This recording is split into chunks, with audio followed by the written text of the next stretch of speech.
je vais faire une vidéo progressive sur les probas allant du collège au master. Dites-moi dans les commentaires jusqu'où vous avez décroché, que ce soit durant vos études ou durant cette vidéo. On va commencer par le commencement. Il y a plusieurs constantes en mathématiques qu'il faut connaître. Pi qui vaut à peu près 3,14, exponentielle de 1 qui vaut à peu près 2,7 et pourcent qui vaut exactement 0,01. Dans cette vidéo, on va surtout parler de pourcent. On s'en sert comme d'une sorte d'unité de mesure. Par exemple, 25% c'est égal à 25 fois 0,01 qui est égal à 0,25. Le pourcentage, on le met toujours à droite de l'écriture. Bien que l'on s'en serve comme d'une unité de mesure, on évite d'écrire des choses du genre 75 kg% est égal à 75 000%, ou 50 milli% est égal à 0,005%. À ma connaissance, on n'écrit jamais ça. Les quantités les plus utilisées sont 0%, 5%, 25%, 50%, 75%, 95% et 100%. C'est assez rare que l'on utilise d'autres pourcentages. Les pourcentages, ça sert à plein de choses, mais nous, on va s'en servir que pour étudier les proportions dans un tableau.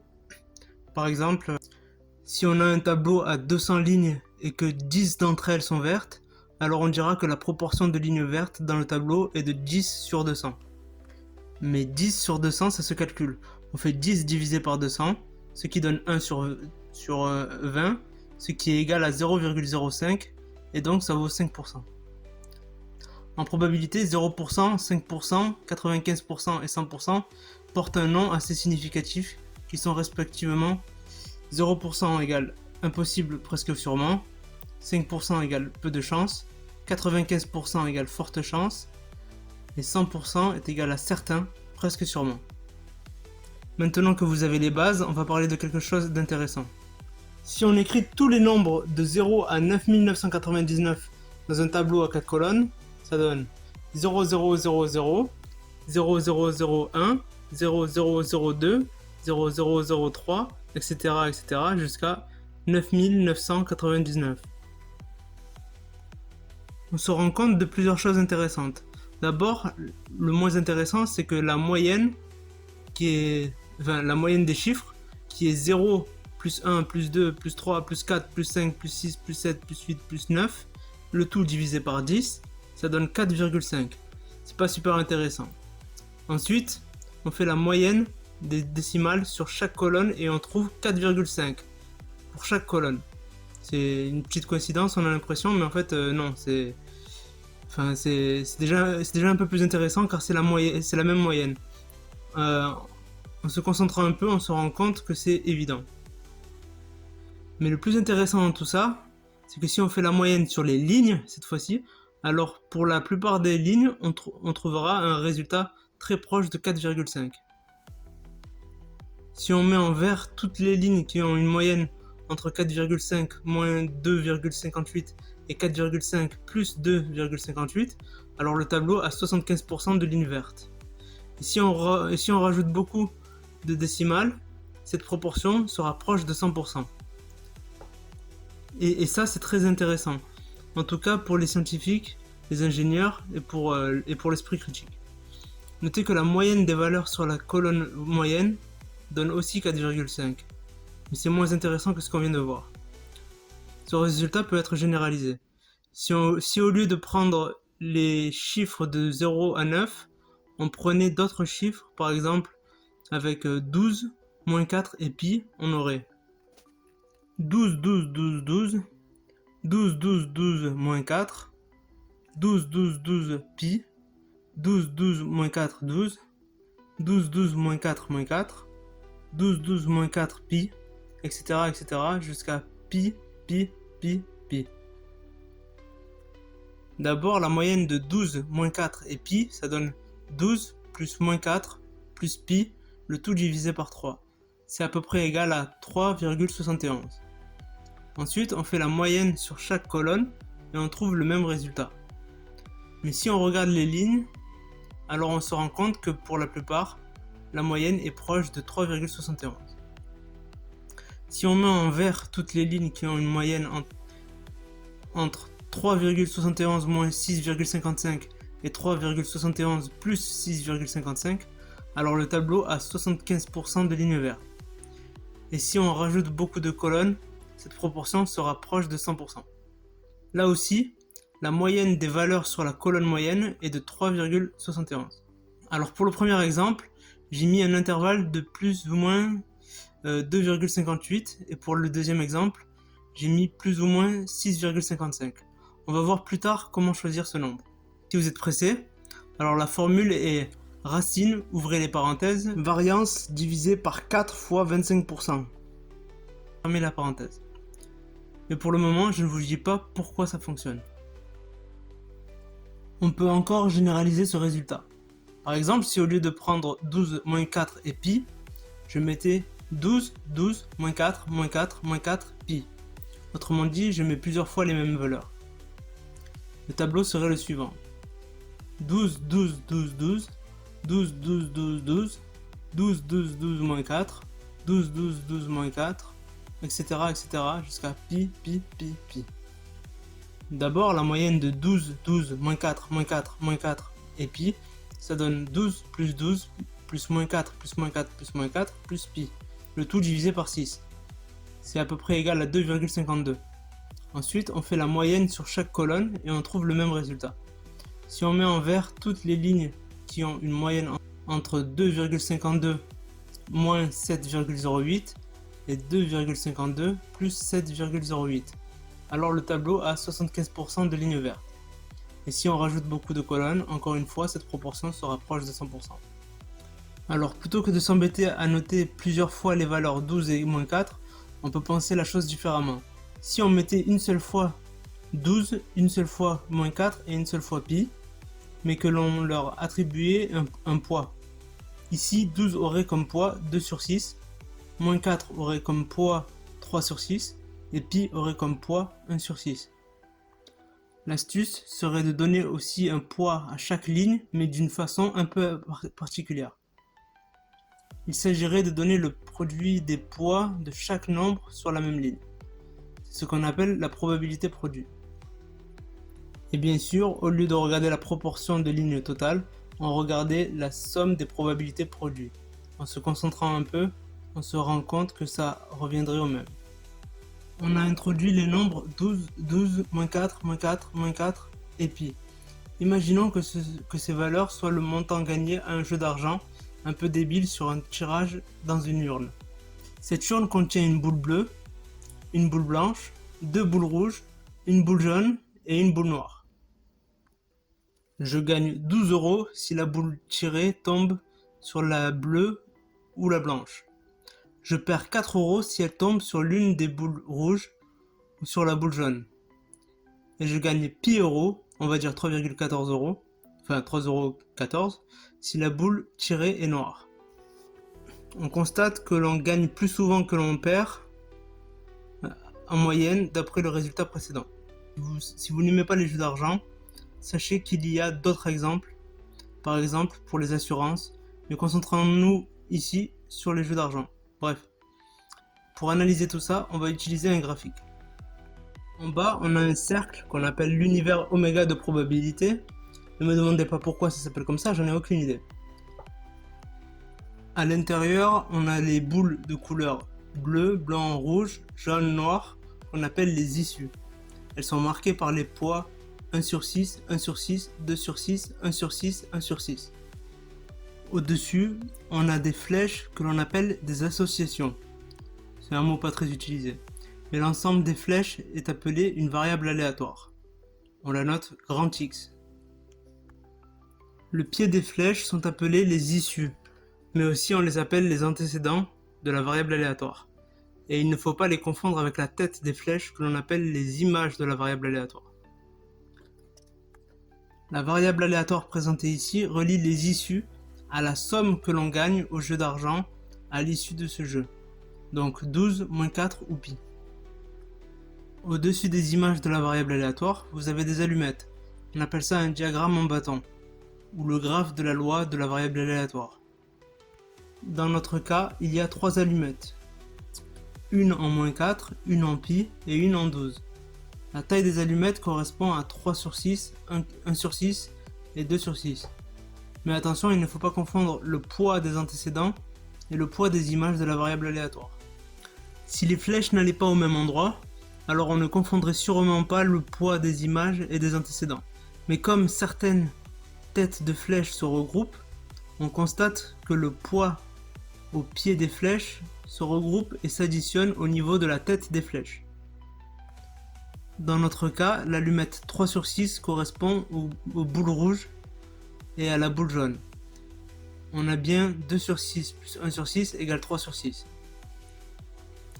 Les allumettes sont notées P de x égale moins 4, P de x égale pi et P de x égale 12.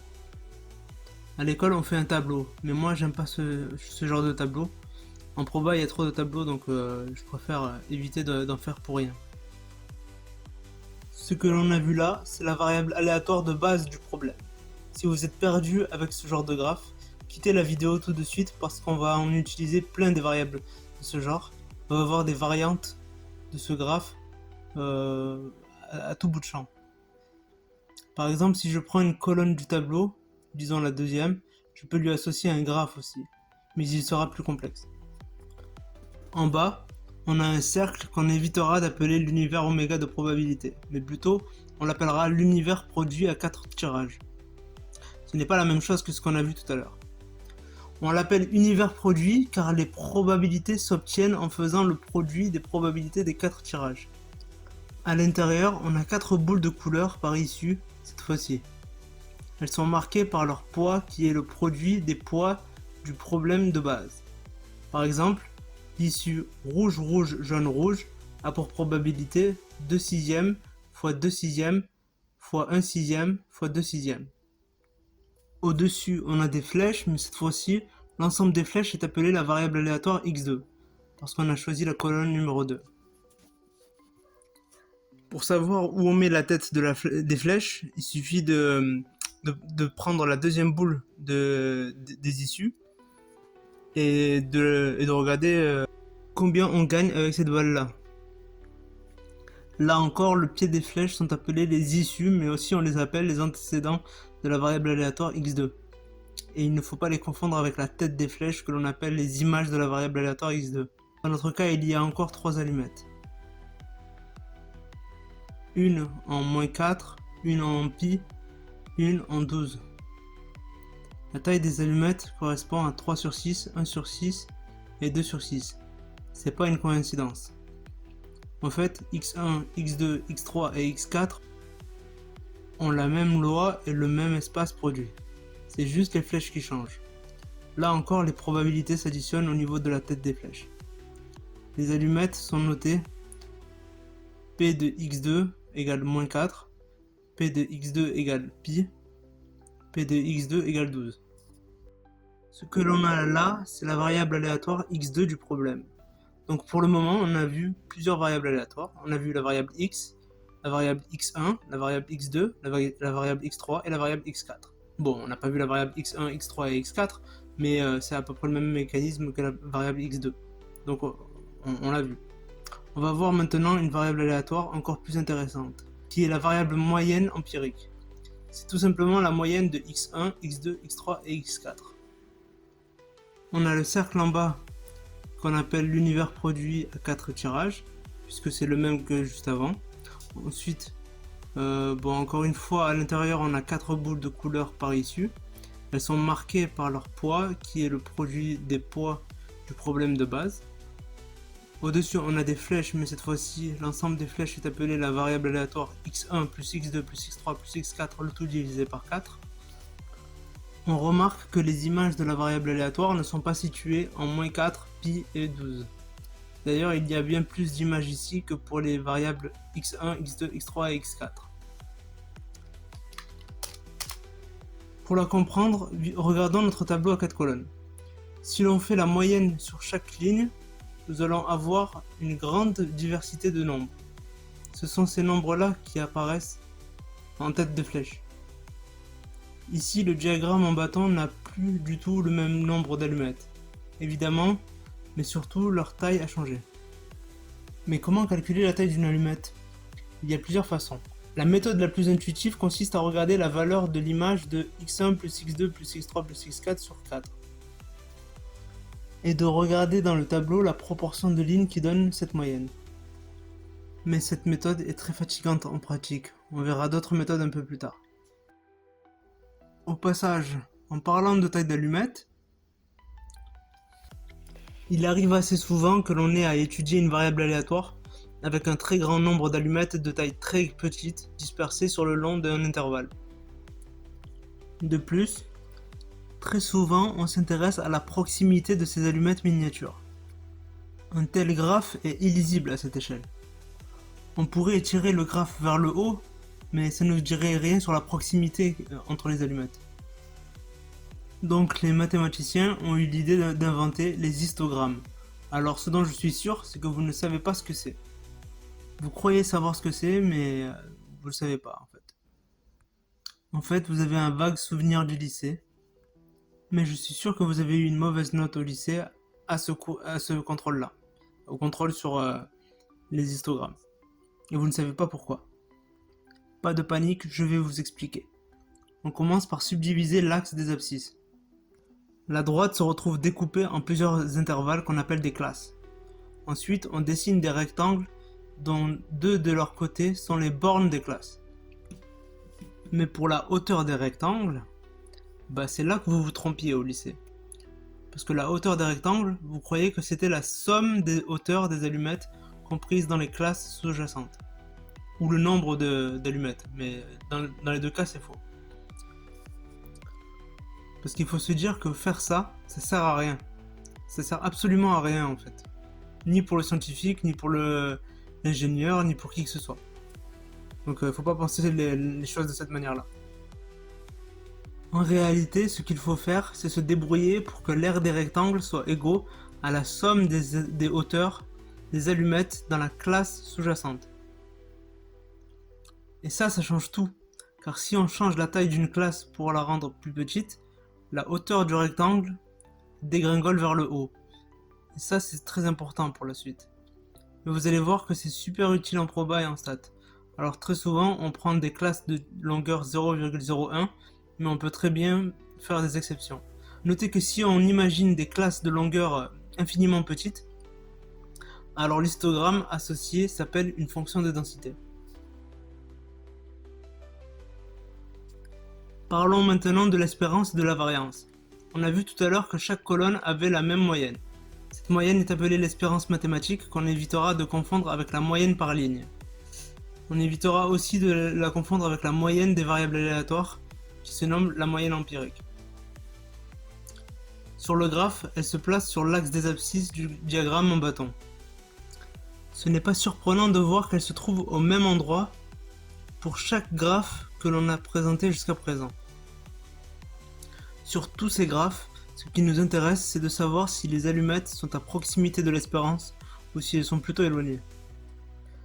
On a besoin d'un indicateur qui nous dise à peu près si les allumettes sont proches de l'espérance.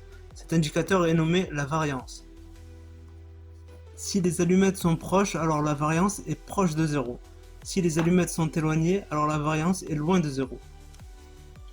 Pour des raisons un peu complexes, on ne va pas prendre la distance qui sépare les allumettes de l'espérance, mais on va plutôt prendre le carré de la distance moyenne. Oui, c'est un peu étrange, mais c'est comme ça. Dans notre cas, l'espérance de x est e de x qui est égal à moins 4 fois 3 plus pi fois 1 plus 12 fois 2, le tout divisé par 6, qui est égal à moins 4 fois 3 sur 6 plus pi fois 1 sur 6 plus 12 fois 2 sur 6 qui est égal à 2,52. Et la variance de x est v de x qui est égal à moins 4 moins 2,52, le tout au carré, fois 3, plus pi moins 2,52 au carré, fois 1, plus 12 moins 2,52 au carré, fois 2, le tout divisé par 6. Ce qui est égal à, la même chose, mais on a distribué la division par 6, ce qui donne 51,27 à peu près. Si toutes les allumettes étaient au même endroit, la variance serait égale à 0. J'espère que c'est clair et que c'est bien compris tout ça. Inversement, si la variance est égale à 0, alors les allumettes qui sont de taille plus grande que 0 se regrouperaient au même endroit et formeraient une seule allumette de longueur 100%. Mais en vrai, ce n'est pas la variance de x qui nous intéresse, c'est plutôt la variance de x1 plus x2 plus x3 plus x4, le tout divisé par 4. Car plus elle est proche de 0, plus il y aura de lignes vertes dans le tableau. Autrement dit, la probabilité pour que la moyenne empirique soit comprise dans un intervalle centré en l'espérance dépend de la variance. Cette dépendance, on peut la calculer, on peut la formuler de la manière suivante surtout. La lettre C correspond à la largeur de l'intervalle. Au passage, un ensemble d'issues s'appelle un événement. J'en ai pas parlé jusqu'à présent, mais bon. En vrai, c'est un petit peu plus compliqué, mais on va dire que c'est comme ça. On va dire que c'est ça. Revenons sur l'égalité. On appelle cette inégalité l'inégalité de Bien-Aimé-Tchebychev. Et elle fonctionne avec 4 variables aléatoires, tout comme elle fonctionne avec 10 000 variables aléatoires, et plus encore. Si on choisit C égale racine de variance de x divisé par 10 000 fois 25%, le tout dans la parenthèse de la racine, on a alors ceci. Donc comme vous voyez, on a une inégalité avec 75%. Si on choisit C égale à racine de la variance sur 10 000 fois 5%, on a le cas de 95%. En fait, plus on prendra de variables aléatoires x1, x2, x3, x4, x5, x6, etc., et plus les allumettes de la variable moyenne empirique s'écraseront sur l'espérance et donc seront dans l'intervalle espérance de x moins c, espérance de x plus c. Ce théorème s'appelle la loi des grands nombres. En vrai, l'inégalité de Markov permet de démontrer l'inégalité de Bien-Aimé-Tchebychev, et l'inégalité de Bien-Aimé-Tchebychev permet de démontrer la loi des grands nombres. Alors l'inégalité de Markov, qu'est-ce qu'elle dit? Elle dit que P de x plus grand que C est plus petit que espérance de x au carré sur C au carré. Pour une variable aléatoire x qui est positive. Ça se remarque par le fait que la fonction x carré est plus grande que c au carré moins c au carré fois l'indicatrice de l'intervalle moins c, c. Et donc l'espérance de x au carré est plus grande que c au carré fois probabilité de x plus grand que c. Si vous voulez savoir ce qu'est une fonction indicatrice, c'est une sorte de fonction à valeur binaire. Mais bon, si vous n'avez pas compris ce que c'est qu'une indicatrice, vous allez avoir un peu de mal à suivre ce petit raisonnement. Mais ça ne vous empêchera pas de suivre la suite de la vidéo. En tout cas, j'en ai fini avec la loi des grands nombres, qui est le premier théorème intéressant de la théorie des probas. On a vu que la loi des grands nombres est très bien, mais elle a des défauts et des qualités. Qualité, quel que soit l'intervalle e de x moins c, e de x plus c, la moyenne empirique va finir par se retrouver à l'intérieur de l'intervalle si les variables aléatoires sont en nombre suffisant. Défaut, pour la plupart des expériences aléatoires, il faut faire une moyenne empirique de plus de 10 000 variables aléatoires pour espérer dépasser les 95%. En gros, pour vérifier qu'une pièce de monnaie est équilibrée, il faut la lancer 10 000 fois, puis faire la moyenne des lancers. On prend pile égale 1 et face égale 0. Et donc, la probabilité pour que cette moyenne des lancers soit dans l'intervalle 1,5 moins 0,22, 1,5 plus 0,22 est de 95%. Mais alors, comment faire pour éviter d'avoir à lancer 10 000 fois la pièce? N'y a-t-il pas une astuce? Eh bien oui, l'astuce est la suivante. Si on prend 10 000 variables aléatoires et qu'à la moyenne empirique x1 plus x2 plus x3 etc. jusqu'à x 10 000, le tout divisé par 10 000, on y soustrait l'espérance e de x. Cette différence est probablement proche de 0. D'après la loi des grands nombres qu'on a vu juste avant. Maintenant, si on prend la variable x1 plus x2 plus x3 etc. jusqu'à x 10 000, le tout divisé par 10 000, on y soustrait l'espérance et on multiplie le tout par racine de 10 000. Déjà, graphiquement, le diagramme en bâton va se dilater. Cette nouvelle variable aléatoire a pour espérance 0. Donc on s'attend à ce que cette différence soit probablement proche de 0.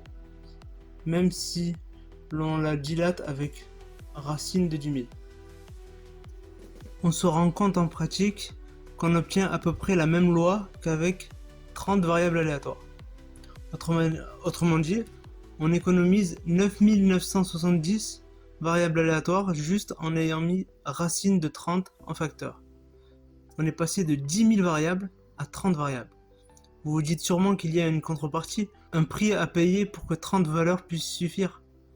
Eh bien oui, il y a un prix à payer. Le prix à payer, c'est que les allumettes au-dessus de cette variable ne vont pas se rapprocher les unes des autres pour former une unique allumette de hauteur 100%.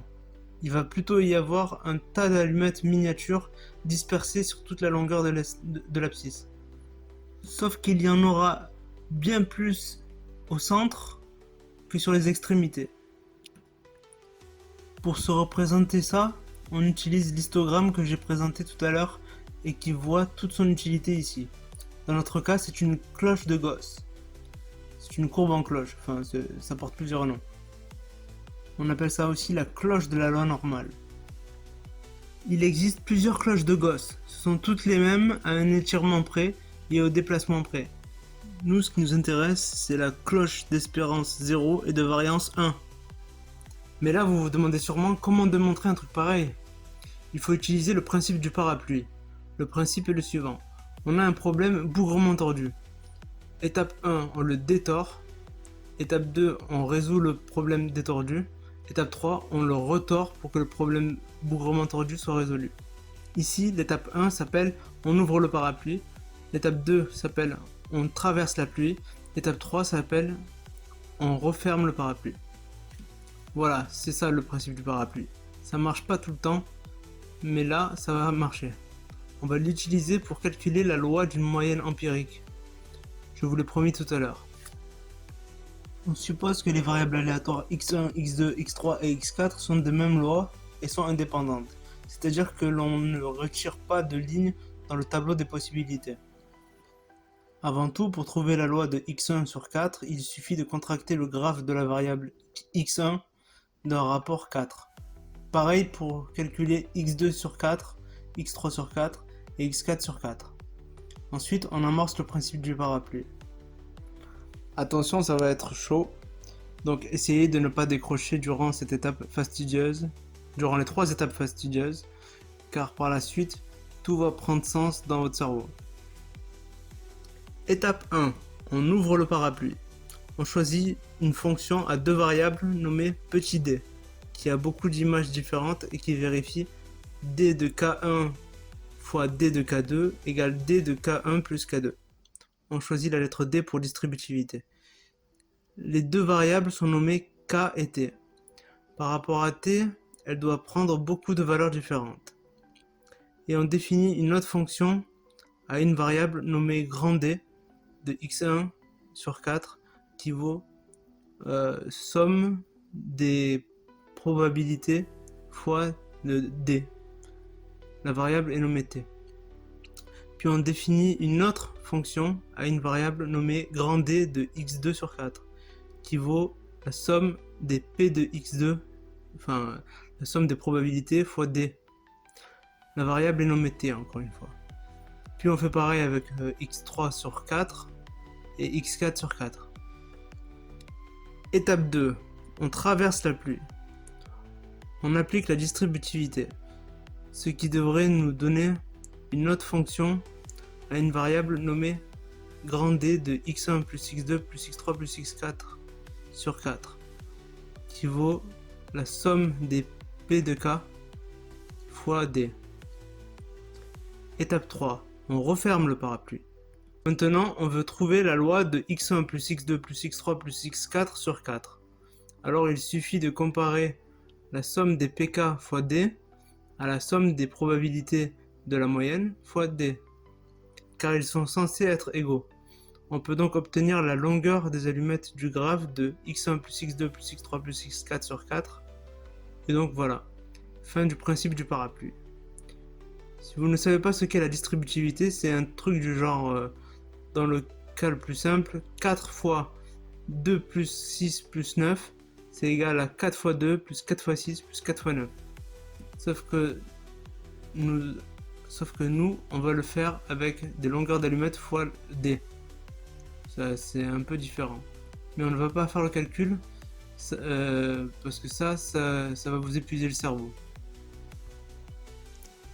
On a donc une méthode un peu farfelue pour calculer la loi x1 plus x2 plus x3 plus x4, le tout divisé par 4. C'est la même méthode avec 30 variables. Bon, en pratique, la fonction d de kt, c'est soit t puissance k, soit exponentielle de itk, en fonction des avantages qu'elle prodigue.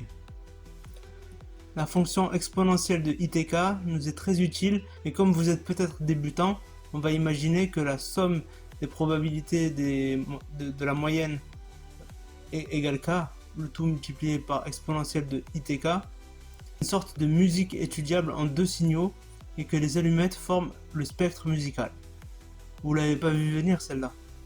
Vous serez surpris.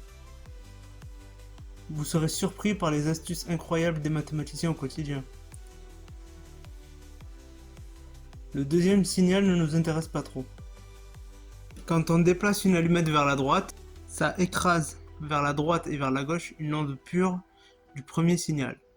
Quand on augmente la taille d'une allumette, ça étire vers le haut une onde pure du premier signal. Une onde, c'est une somme d'ondes pures. On va donc réappliquer le principe du parapluie, mais on va chercher une astuce plus efficace que la distributivité. Avant de faire ça, on va supposer que l'espérance est de 0 et que la variance est de 1 pour chacune des 30 variables que l'on considère. Première étape du principe du parapluie. On transforme notre diagramme en bâton en deux signaux sonores. On fait la même chose avec la variable x. Deuxième étape du principe du parapluie. On simplifie le calcul de la variable empirique et on trace la fonction 1 moins t au carré sur le premier signal de x. Et on remarque que c'est une très bonne approximation du signal si l'on zoome au point de coordonnées 0,1. Cette approximation, on va l'étirer vers la droite et vers la gauche en même temps d'un rapport racine de 30, tout en l'élevant à la puissance 30. Magie, elle ressemble à une cloche de Gauss ou presque.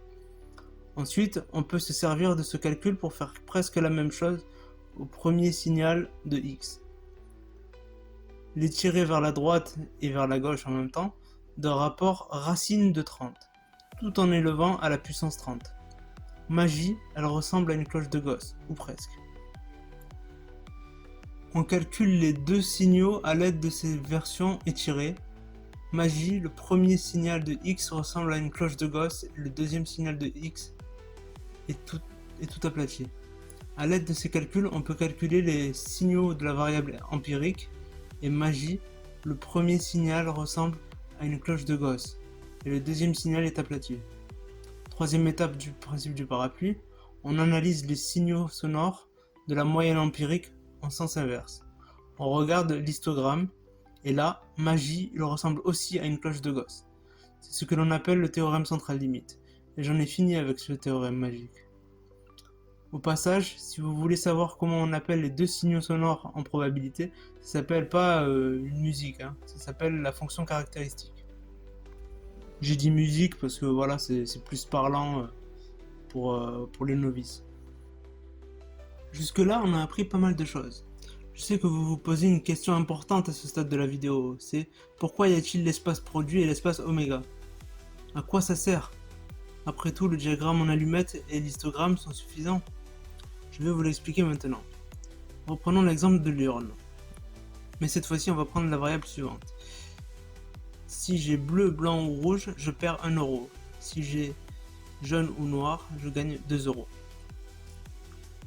La loi de cette variable aléatoire est donc 4 sur 6 pour moins 1 et 2 sur 6 pour 2. On a donc un autre tableau avec lequel on va faire des calculs. Cette variable aléatoire, on ne va pas l'appeler x, on va l'appeler y. Mais comparons ce nouveau tableau au tableau que l'on avait juste avant. Pour bleu, on a 12 et moins 1. Pour blanc, on a 12 et moins 1. Pour rouge, on a moins 4 et moins 1. Pour rouge, on a moins 4 et moins 1. Pour jaune, on a moins 4, 2. Pour noir, on a pi 2. Avec ces informations, on peut créer des vecteurs.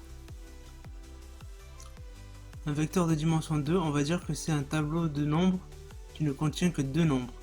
C'est très utilisé en géométrie. Ça donne ça. Pour faire la moyenne des vecteurs, il suffit de faire 12 plus 12 moins 4 moins 4 moins 4 plus pi, le tout divisé par 6. Ça c'est pour la première coordonnée. Et moins 1 moins 1 moins 1 moins 1 plus 2 plus 2, le tout divisé par 6 pour la deuxième coordonnée. C'est égal à peu près au vecteur 2,52 et 0. Ça vous donne pas une idée ça? On pourrait par exemple faire un troisième tableau, mais cette fois-ci avec des vecteurs. Ce seraient les vecteurs dont les nombres sont pris dans les tableaux précédents. On a la variable x, la variable y et le vecteur aléatoire xy. Évidemment, xy est un graphique en 3 dimensions. Si on veut trouver la longueur de l'allumette associée au vecteur -4, -1, il faut regarder les flèches en dessous qui vont vers -4, -1. Pour trouver les flèches qui vont vers -4, -1, il faut regarder les flèches de x qui vont vers -4 et les flèches de y qui vont vers -1 en même temps. Dans notre cas, il n'y a que l'issue rouge qui va vers -4 avec la variable x et qui va vers -1 avec la variable y. On peut donc tracer la flèche qui va de rouge vers le point de coordonnées -4, -1. Et du coup, la hauteur de l'allumette, c'est la somme de toutes les probabilités d'issue qui pointent vers -4, -1. En l'occurrence, il n'y a que l'issue rouge et l'issue rouge est de probabilité 2 sur 6. Donc la longueur de cette allumette est de 2 sur 6. Même principe avec les autres points. On peut évidemment faire des classes et tracer un histogramme 3D. Donc vous voyez maintenant à quoi ça sert l'univers de probabilité. Ça sert à construire un vecteur aléatoire à l'aide de deux variables aléatoires. Mais aussi, on peut faire le contraire. On peut construire deux variables aléatoires à l'aide d'un vecteur aléatoire. Et c'est plus facile dans ce sens-là.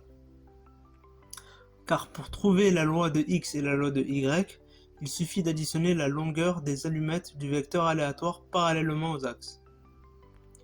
En pratique, quand les nombres sont des entiers, on fait des tableaux de nombres pour x, y et xy. Et du coup, la loi de x et de y se trouve sur les marges. C'est pour ça qu'on appelle ces deux lois les lois marginales de xy. Faites attention à ne pas confondre les marginales avec les allumettes sur les axes. Les allumettes sur les axes, à étirement près, s'appellent les probabilités conditionnelles sachant x égale 0 et y égale 0. Ça n'a rien à voir. Quand on calcule la loi d'une variable aléatoire, on a souvent des surprises, des propriétés intéressantes. De même pour les vecteurs aléatoires. Si y est égal à f de x pour une fonction donnée, on le voit sur le graphe. Le tracé de f est visible sur la surface sous les allumettes de xy, grâce au fait qu'il n'y a pas d'autres allumettes ailleurs. C'est pratique quand on veut étudier par exemple l'espérance conditionnelle de y par rapport à x. J'explique. Il s'agit de faire l'espérance sur chaque colonne du tableau de la loi du vecteur et d'en faire une fonction f nommée la courbe de régression. Cette fonction f, on la compose à x et on obtient non pas y mais une autre variable aléatoire nommée espérance de y sachant x. Ça peut être utile, mais je ne vais pas en parler plus que ça pour le moment. En parlant de f de x, on peut représenter f de x autrement. Comme f est une fonction, elle a des antécédents et des images. Donc ça peut faire un étage de plus à notre graphe. Et les probabilités poursuivent le chemin des flèches successives. Une fois les allumettes déterminées, on peut gommer l'étape intermédiaire pour que ça soit plus lisible. Si on reprend notre vecteur aléatoire, l'idée qui vient tout de suite en tête, c'est que ça marche aussi avec une fonction f à deux variables. Par exemple, la moyenne de x et de y, ça va donner la moyenne xy. C'est une autre façon de calculer la moyenne. Et effectivement, ça marche aussi. De même avec les fonctions f vectorielles. Parlons d'une autre propriété intéressante. Quand on a probabilité que le vecteur xy est égal au vecteur AB, et que cette probabilité est égale à la probabilité de x égale a fois probabilité de y égale b, pour chaque nombre a et b, on dit que les marginales sont indépendantes. Malheureusement, sur le graphique, on ne voit pas bien quand deux variables aléatoires sont indépendantes. On a déjà parlé de l'indépendance tout à l'heure, et ça rejoint ce que je viens de dire. Vous vous doutez bien que les théorèmes de la loi des grands nombres et le théorème central limite existent aussi avec des vecteurs aléatoires. Pour la loi des grands nombres, par exemple, on peut prendre 4 vecteurs aléatoires, x1, y1, x2, y2, x3, y3 et x4, y4, et calculer la moyenne empirique x1 plus x2 plus x3 plus x4 sur 4, y1, y2, alors y1 plus y2 plus y3 plus y4 sur 4. Si on augmente le nombre de vecteurs aléatoires, les allumettes vont progressivement se rapprocher du vecteur espérance E de x, E de y. Et on a un indicateur de la distance entre les allumettes qui est la variance. Donc c'est la somme des variances de x et de y. À ne pas confondre avec la covariance. La covariance, c'est une autre formule qui est un indicateur assez spécial. Si l'indicateur est positif, les têtes des flèches ressemblent en moyenne à une fonction croissante. Si l'indicateur est négatif, les têtes des flèches ressemblent à une fonction décroissante en moyenne. Si on divise la covariance par la racine du produit des variances, on obtient un autre indicateur qui s'appelle la corrélation. C'est la même chose, mais en plus précis, et c'est très utile en sciences. Pour le théorème central limite, on n'utilise plus des musiques, mais un truc analogue avec des graphes en 3 dimensions. L'approximation du premier signal de la fonction caractéristique est la fonction 1 moins x au carré moins y au carré. Elle laisse apparaître un cercle sur la courbe de niveau 0. La cloche de Gauss va épouser cette forme. Alors quand je dis x et y, faites attention, c'est petit x et petit y. C'est pas grand X et grand Y. Grand X et grand Y, c'est pour les variables aléatoires. Petit x et petit y, c'est pour des variables normales, quoi. Des variables comme on voit au collège. Tout comme la cloche de Gauss en 2 dimensions, il existe plusieurs cloches de Gauss en 3 dimensions. Ce sont toutes les mêmes à un étirement près, un déplacement près et une rotation près. On voit apparaître une ellipse qui est un repère pour les calculs. La cloche de Gauss en 3 dimensions a beaucoup de propriétés et je ne vais pas pouvoir les dire toutes dans cette vidéo. Mais je vais pouvoir parler des principales. Première propriété, son espérance conditionnelle a une courbe de régression qui est affine. On parle parfois de régression linéaire. Deuxième propriété, si la droite de régression est croissante, alors dans l'expression du calcul de la densité de la cloche de Gauss en 3D, il y a une matrice, c'est-à-dire un tableau à 2 lignes et 2 colonnes, dont les nombres en haut à droite et en bas à gauche sont positifs. Et si la droite de régression est décroissante, alors dans l'expression du calcul de la densité de la cloche de Gauss en 3D, la matrice a des nombres en haut à droite et en bas à gauche qui sont négatifs. Troisième propriété, si on prend la cloche d'espérance 0 et de variance 1, que l'on l'étire sans la déplacer et sans la tourner, alors les marginales sont aussi des cloches de Gauss et leur variance, c'est la longueur des axes de l'ellipse. De plus, les marginales sont indépendantes. Quatrième propriété, et cette propriété est très surprenante vu qu'on ne la voit pas graphiquement, c'est que la loi de x plus y est une cloche de Gauss en 2 dimensions. Je pourrais continuer encore des heures à vous parler des propriétés d'une cloche de Gauss, mais on n'a pas le temps. À présent, je vais vous parler d'une chose qui a choqué tous les élèves de licence 3 qui ont connu la théorie des probas. En probabilité, on se retrouve souvent à calculer une espérance, beaucoup trop souvent, et la définition est assez difficile à utiliser. C'est pourquoi les mathématiciens se sont simplifiés la vie en utilisant une théorie, ou plutôt des théorèmes, d'une théorie que l'on appelle la théorie de l'intégration. Une variable aléatoire, x, dont l'espérance est bien définie, peut être interprétée comme une fonction intégrable au sens de Lebesgue. Mais ça, c'est une trop longue histoire pour que je puisse en parler dans cette vidéo. En tout cas, sachez que cette théorie existe.